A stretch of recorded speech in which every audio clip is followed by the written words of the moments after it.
Hello dear, in this video we are going to discuss about activation record in compiler design, and I'm Deepa Kannan. So activation record, it stores the status of the current activation function. Okay, whatever the function that is executing right now, the status of the function is stored in this activation record. So whenever a function call occurs, a new activation record is created for that particular function, and it will be pushed onto the stack. So it will be in function till the execution of that function.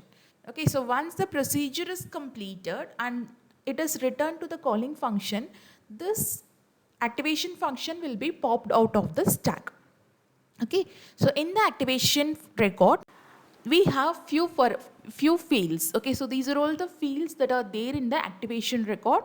One is actual parameter, return value, control link, access link, saved machine status, local variable, and temporary variable. We'll see one by one.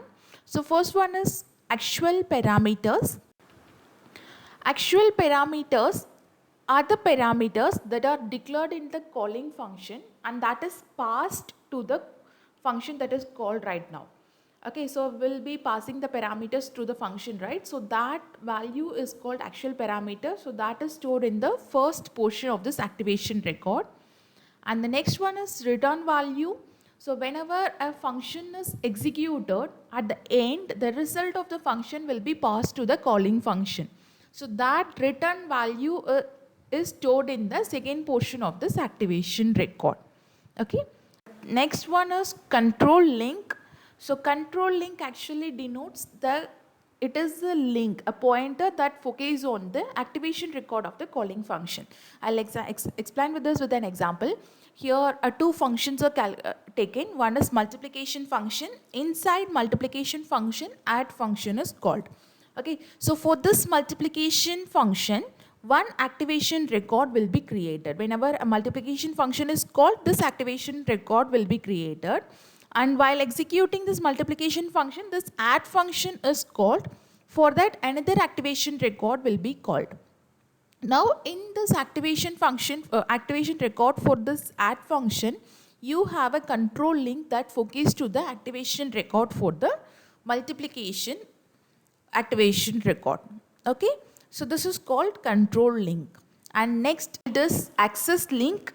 Access link is used to access the data of the calling function. Okay, look, it is a local data, but that is not found in the current activation record. I'll give one more example.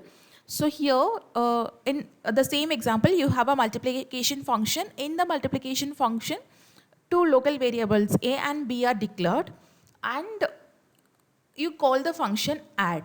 So in the add function, inside add function, we are going to use the value of a and b.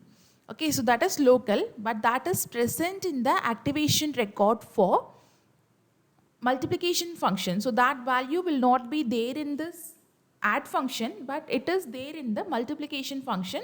So the value is accessed from this. So this link is called access link. So those values that are local and that is not found in the current activation record, that is found in the different activation record, is called access link. And next one is saved machine status. So saved machine status actually has the address of the execution address of the next instruction after the procedure call. Okay, so while returning back to the function, the calling function, whatever the next instruction that need to be executed, the address is stored in this saved machine status. You have program counter for storing all this address. Okay, so here I have taken an example, the same example. You have a multiplication function and inside it calls add function, and after add function you have the statement as x is equal to y plus z. Okay, so the address of this x is equal to y plus z is stored in the saved machine status of in the activation field of the add function. Okay, so this is called saved machine status. The address of the next instruction need to be executed after the function call. So that is called saved machine status. And the next field is storing all the local variables. So the variable that are declared inside the function and are used only inside the function are stored in this local variable column. And next we have temporary variable column. So temporary variables are the intermediate variables that are used like while executing an evaluation of expression, the compiler will insert some temporary variables, right? So those temporary variables are saved in this temporary variable column. Okay, so this entire set of fields, it is going to store the status of the current called function.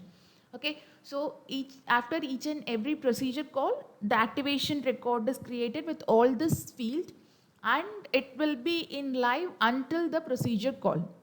So once the procedure call is completed, the activation record will be moved out of this stack. Okay, thank you.